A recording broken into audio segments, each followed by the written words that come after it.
Good afternoon, everyone. Welcome back. Good time to take your seats. Let me introduce myself. My name's Phil Smith. I'm head of product for Smoothwall. Before we go any further, I know there are lots of Smoothwall customers here. If you've got any questions about the product, I've brought with me some people from Smoothwall who you might want to meet this afternoon. So if you guys could stand up, we've got Steve, the head of engineering, is here, and Chris and Johnny from our categorization team. So those people are probably closer to all of your requirements than anybody in terms of how do I allow this, how do I block this, how do I do something about this. So by all means, introduce yourself to those guys sometime this afternoon if you've got any questions. So it's the slot after lunch. My job is to interest you in web filtering and monitoring and all that sort of shenanigans. But I think we should brighten you up a bit first, shall we? How do I beat somebody from Google who is giving out 50 Chromebooks as a way to attract attention to a presentation? Free stuff. Free stuff. Right, I'm out of here. I can't do that. Actually, we've got a salesman here. Free licenses? Maybe not.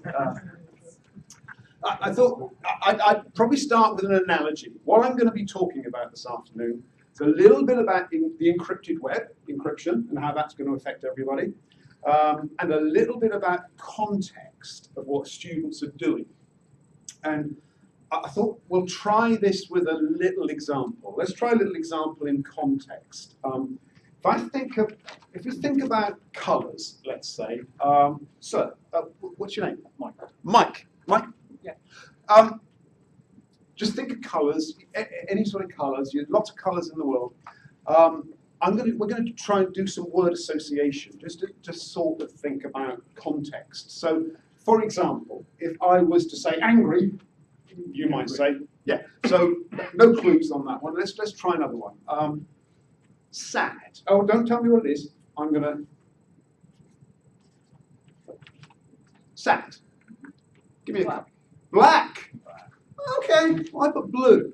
But all right, doesn't matter. But you can see that what I'm talking about is something in terms of the context of in which you say something is actually quite important.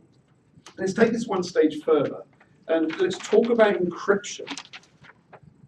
Let's talk about encryption. And I want to give an example on encryption. In the web, encryption is like an envelope. An envelope which is kind of, you can't see through. So you can imagine an envelope containing your information. That's the way the web works in encryption. And what we'll try here is we're going to try and encrypt some content.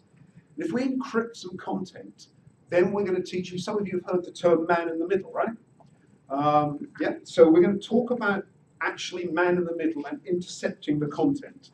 So for example here, easy, 4 colors, everything people can associate with 4 colors. We're going to try and encrypt these colors and we're going to try and get you, do you fancy being the man in the middle? Yeah, over go. Okay, you can be our man in the middle. We'll take these colors one by one and I'm going to encrypt them for you. We'll encrypt the green one. We will encrypt the red one. We will encrypt the blue one.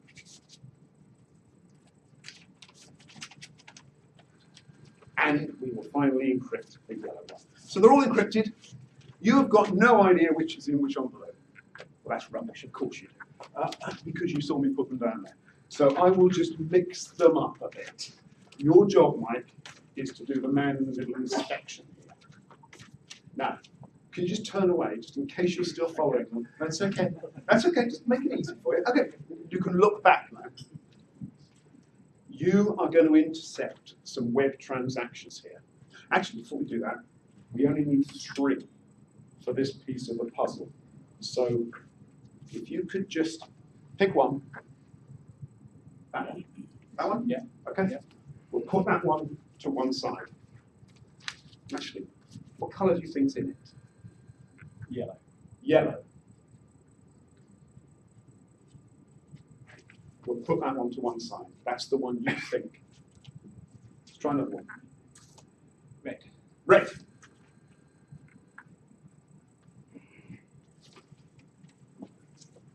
Green. Green. Green. Last one. Blue. Blue. So, let me recap what we've just done. We put one aside, you said put the yellow one aside. You chose yellow. You then intercepted the other ones. You intercepted blue, green, and red. You can't see through those, can you? You cannot see what's in them. Let's have a look and see how well you intercepted. You chose red. You chose the one that was red. Try the next one. You chose green. The only one that was green. You selected blue. Guess what? The only one that was blue. Done a pretty good job on man in the middle. So obviously this one is yellow, but Mike, I have to say, I'm kind of trying to be one stage ahead of you, because not only did you put aside the yellow one, I also predicted you would. You discarded the yellow one. So there you go. That's a little demonstration of man in the middle. As it shows over, I won't talk about it. So from what I wanted to talk about is a little bit, and excuse me for the first few slides here, because some of you will know some of this, some of you may not. That's okay. The reason I've introduced them is we've got a lot of support calls we've had at the moment asking questions in this area. So I figured it's probably as well to get some context here, put everything on a level playing field, and then move forward from there. HTTPS in the web, how big is it? Okay, as of the last count, about April, this is according to HTTP Archive, you may well know the site, about 43% of the web is currently encrypted. That's gone up, nearly double in the last 12 months. Now, what does that mean? What is the implication of that for schools and monitoring and filtering traffic? Some of you will appreciate that we've just talked about man in the middle, the way man in the middle works, and exactly how we can intercept it. So just for those, to put everybody in the same place, the user makes a request, the server comes back with a certificate signed by a valid certificate authority, goes back to the user who says, yeah, I recognize that CA, here's my key, let's move forward. That's the web, that's the way HTTPS works. And excuse me for trivializing it, but that's fundamentally the way it works. Man in the middle puts the proxy in the middle, and along here it says, make a web request, come back, intercepts the return, replaces the certificate signed by the proxy. So that's the self-signed CA. The user says, ah, I do recognize that CA. The reason it recognizes the self-signed one is because as a school's administrator, you've previously put the self-signed CA on the user equipment. So it says, fine, I recognize it, let's go ahead. So, excuse me for 101, but that's how man in the middle works. No problems there inside the school, as long as you download the self-signed CA. Obviously, there are technologies that are designed to prevent this happening. Let me talk through a couple of those. First of all, strict transport security. Web request comes out, the server has HTTP, the server says, I don't want HTTP, I need to talk secure, goes back to the client comes back and says, okay, all right, if you want, there's my HTTPS request. Well, there's no difference then, because you literally add man in the middle of the back end of that. So that makes no difference to the proxy. So you can still carry on filtering, assuming you've got the self-signed CA on the user side. This was the one that I have to say inside Smoothwall, it did concern us for a while, a few years ago. Is this going to be the death knell of man in the middle? Certificate pinning. And again, excuse me for trivializing it, but fundamentally what this is saying is the server sends the certificate, and then in the transaction, a hashed pin, a hashed key with the host name, so the user can say, yeah, this wasn't sent by a self-signed CA, it was actually endorsed by the real CA. So there could be no interception. Because, of course, here we would replace this root trust anchor with the proxy trust anchor, the self-sign. PIN doesn't match. Theoretically, the user should decline that. The reality is, and the good thing is, from the point of view of what we try and do, which is legitimate man in the middle, you'll have the self-signed CA there. Chromium, and any browser built on the back of Chromium, and Firefox, both are built to say if you have loaded a self-signed CA, that is acceptable. So you do not have to worry about the pinning side of it. That's good news. To last knowledge, IE and Edge don't do anything with certificate pinning at all, and I still don't think they do. And there's also doubt as to whether this technology is going to continue in the future anyway, because it has some deficiencies. There is a big threat in that Google or Firefox actually remove this capability and say, no, we're not going to allow self-signed CA. It's almost certainly not going to happen because that will prevent legitimate uses for man in the middle like we have today. I wanted to talk through a couple of other technologies here that you may or may not be familiar with, and the reason for doing that is because it leads into some grey areas for filtering, which is apps, tablet apps, web apps. Again, when clients make a web request, how do we know where it's going to if it's secure? Well, there is in the web request the SMI header, which determines the host you're trying to get to. The rationale for that is because a common IP address might serve multiple hosts. This is the way it can get to the appropriate host at the server level and send the certificate back. That's the rationale for that. So the server can determine from the header who the host is, send back the CA, and of course, fine, we can intercept because we know the SMI, we know the header, we know the site, example.com in this case, so we can do the same man in the middle as we did before. However, there are several applications that do not use the SMI header. Typically, these are apps. Google Drive is a common one here, and there are 2 or 3 others that the categorization team are well familiar with. I don't think Google Mail does either. And my only assumption, because I probably don't know, is that they are a defined list of IP addresses that will never change, so a single server behind them. So you can do some work on those, though. You can filter on those. Even if you don't know who the host is, you could just block it. And the way we started with this is we said, okay, any traffic that doesn't identify itself, any secure traffic that doesn't identify itself, we'll just block it because we don't know who it is. Yeah, well, that's not really good enough. We block it apart from some known IPs. So, for example, we maintain known IP list of things like Dropbox, Google Drive. So we will say, you haven't given us the SMI header, but we know that's Dropbox. You can create a policy around that. Intriguingly, the last change we made to this was actually when the certificate comes back, why don't we just look in the certificate to see who the host is anyway? So then what comes back, the certificate that's presented to us, we can now make a decision based on the domain name from the certificate. Just lastly, before I move too much, TLS 1.3, obviously it's not ratified yet. People have already asked me, does that make any difference? What's that going to do to HTTPS? 2/3 of whatever.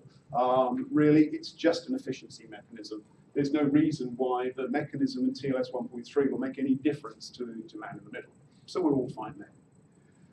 So fundamentally, it seems okay.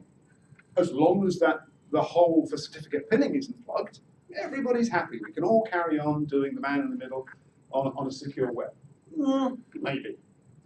The problem area might come with applications. And these 2 are notorious, particularly one after the unfortunate events of last week, but they're notorious. End-to-end encryption, don't follow the web standards, we can't intercept them. We could possibly identify them, and we do identify them. What we actually do today is deep packet inspection to actually identify what the application is. But it's difficult using conventional filtering, and that's why I raised the question, the title of the presentation, is web filtering dead? In these applications, Pure filtering as we know it today might well be. And there might be other applications like this. Getting in the middle and doing a filter based on those applications, as opposed to a raw block, might be harder. So, what's the answer? Well, before I get the answer, sorry. So, blocking then, filtering and blocking, in our terms, is an event. We get something coming through, we know we can block it, we know why we should block it, that's the event that happens. So what happens when you can't filter? And as I've said, there's not many cases, but they may be growing over time. The applications is key. What happens when you can't filter? Let's take a step back and then look at, again, some information that you're probably more familiar with than anybody else on the planet here. The guidelines that the government have come out with predominantly on the PREVENT initiatives. So the DfE came out and had this Keeping Children Safe in Education, which pushed forward the entire PREVENT strategy in schools. And it's essential that governing bodies and proprietors ensure that, interesting words here, appropriate filters and monitoring systems. They already recognise that filtering alone isn't going to do this. I don't think they really understood the technical details behind it, but let's give them credit for that, shall we? They should be careful over-blocking does not take place, or there are no unreasonable restrictions. Interesting. Over-blocking, unreasonable restrictions. Very interesting words to come out from the government. Ofsted also used some very interesting words here. How well in their inspections, how well school prepares students for life in modern Britain, promoting fundamental British values of democracy, rule of law, liberty, mutual respect, tolerance of others, and how well leaders and governors promote all forms of equality, race, gender, age, disability, sexual orientation, and so on. That said to us as Smoothwall, this is no longer a simple filtering and blocking, because at what point are students encouraged to make themselves familiar with life and some of the differences in life? And at what point do we stop them doing that? And at what point do we say, might be 10 years, you might not want to look at that. But at what point do we say, yeah, that's legitimate, but we actually want to monitor how you're doing it and what you're doing it with. So it's all to do with what we call the path of good intentions. We want appropriate levels of filtering. We want to prevent students from, at the risk of being drawn into terrorism and other aspects. Our safeguarding has probably not pulled a lot in that. We've actually had quite a lot of, I dare to use the word success, but success in schools identifying at-risk students from either self-harm or cases like that as opposed to terrorism. So risk of damage has been quite successful, but that's not because of filtering. And interestingly, the government guidelines all talk about moving away from locked down to managed.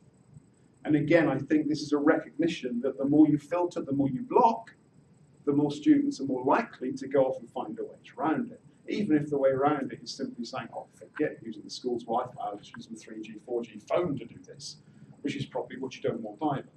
So the government is also saying filtering is not dead, it's very valuable, but there's an edge to it.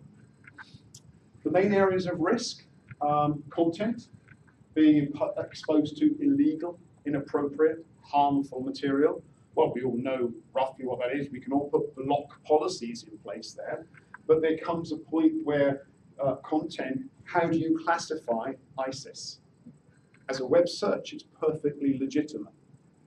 There's multiple reasons why a school would want students to do a search for ISIS. What they get back is a different point. But it's not so much what they get back, it's what their next step is. If after the search they go off and look at Egypt and Egyptian gods, perfectly valid. That was the context that I talked about earlier. Putting things in context is way more important than saying you're not allowed to see that. Contact, being subjected to online interaction, stopping them communicate with individuals, places they shouldn't be. and conduct, their own conduct, that increases the likelihood of harm. And again, that's not a filtering thing, that's a keeping an eye on them to making sure they're doing the right things. So what happens when you can't filter? Monitor. But monitoring is also interesting because what do you monitor? What parts of it are you monitoring? And it's back to what I said a few times, context. The context of the monitoring we've seen is incredibly key. In a lot of the safeguarding initiatives we built into the product in the last 18 months or so that I know several of you are using, it's all to do with the context. That's deliberately why we built the product to have the search features in it as well as the URL features so that you could see the context between somebody searching and then going off to a domain. So monitoring, you're monitoring things like application usage. That's where we come into the WhatsApp. You can monitor that they've been on WhatsApp. You might not be able to intercept from a filtering perspective exactly what has been said. Well, you may be able to, but we'll come to that in a minute. You want to monitor what look like legitimate transactions. I talked about ISIS. That's exactly that case. What's legitimate and actually what is wrong. Legitimate is something that might be inadvertently typed in and then moved on to something that is correct. So the chain of events is key here. They did this and this and this. Again, if people have seen the safeguarding we do, we have this context view, which says if they raise a breach on something that looks dangerous, you just go into the chain of events either side of it and see what they did before, what they did after. Hey, looks okay. Maybe that was accidental. Maybe that was curiosity. Maybe whatever it wasn't worth making an issue of. Monitoring transactions at source. We all know about applications. We have our own, and there are others on the market that will monitor what students are typing. That's a potentially valid thing to do, but it's only a valid thing to do if you take the output and put it into context. Put it into context with a filter, put it into context with what the next action is actually the piece of the puzzle that's equally important as the filtering. So from our perspective, both need to happen in order to provide that rounded service. Now, it raises a lot of questions, some of which came out this morning. Also going to raise the thorny issue here. If I say, is web filtering dead? No, it's not. But is there a shift in emphasis here? Not just ourselves, but pretty much most web filtering vendors over the last 10 years have been doing this. There's your funnel, send it through it, create your policies, filter it, don't filter it, monitor it, don't monitor it, job done. Well, maybe. Is that the way we need to continue with this? There will always be a time and a place for that, putting that funnel in place. However, that funnel isn't conducive always to devices being used at home. Now, admittedly, the environment of students taking devices home is much more of a US model than it is a UK model. Although if Microsoft and Google both come out with sub $150 devices that are rugged, military standards, I hear, that students can then take home, maybe that might encourage the one-to-one a little more in the UK. Budgets permitting, of course. But there are other reasons why they might want to do that. But then backhauling to a filter in the school, well, we know that's probably not the best way to do things. So is there a shift in emphasis here from that funnel point? Our answer is yes, there is. We're already seeing some of that. We're seeing it today with what we're doing with monitoring. The emphasis is not so much shifting as expanding. And it's all to do with putting the right service in the right place for the right individual. So there will be, over the next few years, a combination of, we're going to centralize a few things here in the area of filtering and monitoring. Actually, we can do some things on the client here. And in some cases, we might need to. If the applications can't be broken into, but we need to understand what's going on for legitimate reasons, we might have to put something out there. If we want to encourage students to move away from the school and do things, field trips at home, it might make more sense to put a filtering or monitoring service up in the cloud somewhere, as opposed to backhauling it here. But they should and can work together. We're already seeing the first part of an evolutionary strategy there. And I talked about we need to understand the scope and the person we are doing this to, or on behalf of, I should probably say. What is the thing you're putting in place? So that centralized system isn't conducive to understanding all, and this is by no means all, some examples, the potential stakeholders in this. So let's look at this. Primary school students. You may choose, if you're a sysadmin or responsible for a primary school, to have a service for primary school students that is what we would call whitelist filtering only. You are going to lock them down completely. These are the only places they can go to, because they wouldn't need to go anywhere else. There's a very, very simple approach to filtering. However, in the same breath, the teachers in the primary school wouldn't want access to that. The teachers would want wider access. But again, for safeguarding reasons, we want teachers to be monitored. You may want some filtering in teachers. Obviously, in all these cases, there is going to be standard, no questions asked, IWF style filtering that goes in anyway. But in addition to what we think of, that's the absolute raw basic that has to be there. Monitoring teachers across, or monitoring any staff member, theoretically, any staff member in a primary school is something you need to do, not just give them a wireless service. So some more examples. Take a vulnerable student, maybe a secondary school vulnerable student.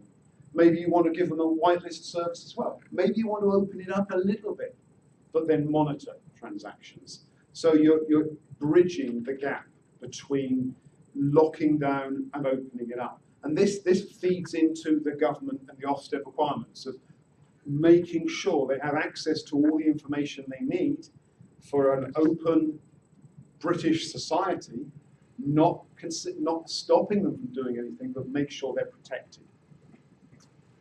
The more typical, this is where we are today, I think, secondary school students, time of day policies, yeah, you can go on Facebook during your break time, yeah, you can see YouTube at lunch.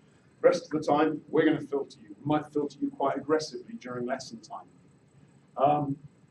Further education students, maybe we'll give you a lot more liberty. Well, we do see this.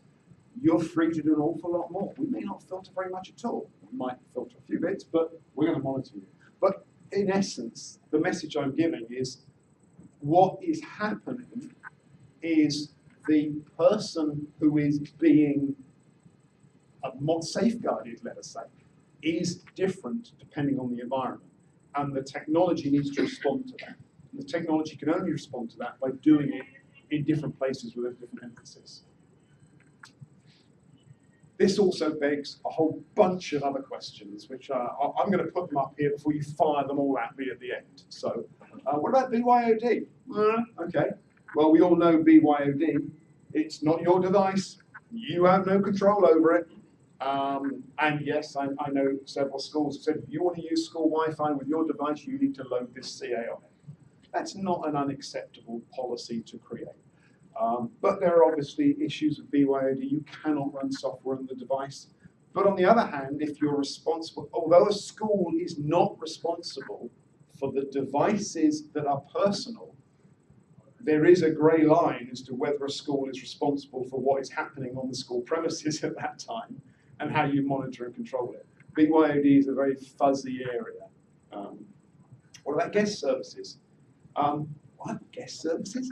This isn't people just coming in to meet staff members for the day. I know some schools offer the school services in the evening. So they will rent out assembly halls. They will rent out rooms for clubs and societies. And some offer guest service, guest registration. What filtering policies do you put in place there? Those are BYOD. Is there something where you do need a filtering policy? It's going through the school. How do you prevent things going on in those evening sessions that shouldn't be? How do you reduce the risk on the school? What about shared devices? Now, shared, I think, is interesting because shared can mean one of several things. Let's talk about shared inside the school. So let's take the primary school example I gave earlier. In a primary school, you might have a device that's used both by teachers and by the students. So if you're having a whitelist only policy for the student, you want a more open policy for the teacher. but a monitored policy. You may not choose to monitor the student. So shared devices is all about authentication. And this is a really interesting piece of the puzzle at the moment that I'll briefly talk about in a minute. Well, I'll talk about it now. GDPR. We've had a great presentation this morning on what you've all got to worry about over the next 11 months. Good luck. GDPR also has, talked about it this morning, some fundamental questions that we as a vendor have to answer. And a lot of the things that are coming out in GDPR to do with authentication run completely counter to the prevent initiatives that have been published over the last 12 to 18 months. A lot of our customers have not worried too much about authentication over the last few years. They've said, what we'll do is we'll put filters in. I don't care that it was little Johnny that tried to get to hamstersex.com. I'm just going to stop little Johnny going to hamstersex.com. Full stop, you can do that. I assume hamstersex.com is in our lists. He's typing on his phone. He better be now. Because you're all now typing hamstersex.com into your phone. I don't even know if it's a website. Anyway, you get the idea. So where was I going? I know where I was going. So a lot of people just over the last few years haven't cared who was trying to get there. Just, we're going to stop them. The Prevent Initiative changed all that overnight. Suddenly, you now have to identify whether it was Johnny or Jemima that went to hamstersex.com and when, and other sites that were related to that. That's personal data. Now, we've got to find a way to do that alongside meeting GDPR requirements. Help. How do we do that? I mean, it's back to the acceptable use inside the schools, I think. The jury's out, the legal. One of the things I was talking to somebody at lunch about, one of the things we probably don't want to do is to get the lawyers in. The lawyers who don't understand the education sector. Because if we get those lawyers in, they're just going to nail down and say, yeah, you have to be able to take any record that you're keeping that references Johnny and hamstersex.com and make sure you can expunge it from your data within 3 hours. Yeah, we know that's not going to happen. So there are things that we have to consider here. And the reason I went down that is because shared devices in a school, there are a lot of shared devices. But more importantly, the filtering and monitoring and the action that is taken is based on who the user is, not just the fact that you've got a filter in place. You could apply different policies to individuals inside the school. How to deal with one-to-one devices. I know in the UK there's not many one-to-one devices. It is a big concern for us as a company for the US. School-owned one-to-one devices. What are the policies on those devices when the student is at home? Do you open it up a little bit? Do you have the same policies? Or do you say, yeah, it's perfectly legitimate for the student to be on Facebook at home, but not at school? Yeah, you can do that. But that now, we're talking about changing the policies, both on time of day and on location, and potentially doing it in a different place. So now we're talking about saying, why don't we run the policies instead of in the school? The policing of the policies is a combination of software on the device and maybe a cloud service to do both of those. So you're doing the right policy at the right place. This I find a very interesting one. Is this ever going to happen? Are budgets ever going to be cut to the point where the government is going to say, tell you what, you buy the damn device and take it into school? It may well do. In which case, the device that's used by the student in the school is owned by the parent. Now, what do you do? It's joint, it's not even owned by the school, but it's a responsibility because the school is running its services on a parent-owned device. Well, at this point, now you genuinely do have shared risk, shared responsibility. There would have to be some onus on the parent to say to the school, okay, we're going to do this. School policy is for everyone to buy one of these $99 Google Chromebooks. You see they're going down in price as they go through. That's because this is going to happen in a couple of years, right? So at that point, the price point from both Windows 10S devices and Google Chromebook will be hitting the floor. So we'll all be able to afford them. But at that point, your $99 device, parent-owned, if it's used by the school, yes, client software will run on it. maybe there's different policies run at different times of day. So inside the school, it's the school policy. When it's at home, it's partly the school policy, but it's also partly the parental policy. Can you imagine the scenario there where parents now have control? We know suppliers do this already, but this is bridging that gap, saying at home, parents run the policy. They can switch Facebook off at 8 o'clock at night. At school, the school switches off Facebook permanently. So the kid has a poor window opportunity of Facebook on the bus on the way home. But you see the point. So the crossover between school and home. Should parents be running filtering and monitoring as well as the school? Are parents ready for this? Are parents ready to take responsibility? You probably know more than I do. I don't know the answer to that. Is there even a willingness to do it? It probably comes in peaks and troughs, that willingness. But again, we're feeding back into the combination of filtering and monitoring. This is the evolution of where this is going. And we briefly touched that. Where does GDPR fit into that puzzle? We're going to have to find an answer to that before the 25th of May. Don't know what the answer is at the moment. But I think it's fair to say any school that was hit with a GDPR problem after the 25th of May because they were tracking students for reasons of self-harm and radicalization, I think the Daily Mail would be onto that in an instant to say, what on earth are you doing to our schools? But we shouldn't take it that lightly. We do need to do the right thing. So, summary, I don't know how long I've been waffling on for. Is web filtering a dying technology? Of course I'm going to say no. But it is now becoming one tool in a much larger puzzle over the next few years. Puzzle that has to take into account the prevent initiatives, that has to take into account maybe shared responsibility between the parental home and the school, shared devices, monitoring as well as filtering. The direction is pretty clear as to where we have to go. It's a question now of where does the responsibility lie and who is responsible for managing that particular piece of the puzzle at that particular time. Thank you. Any questions? No? Thank you.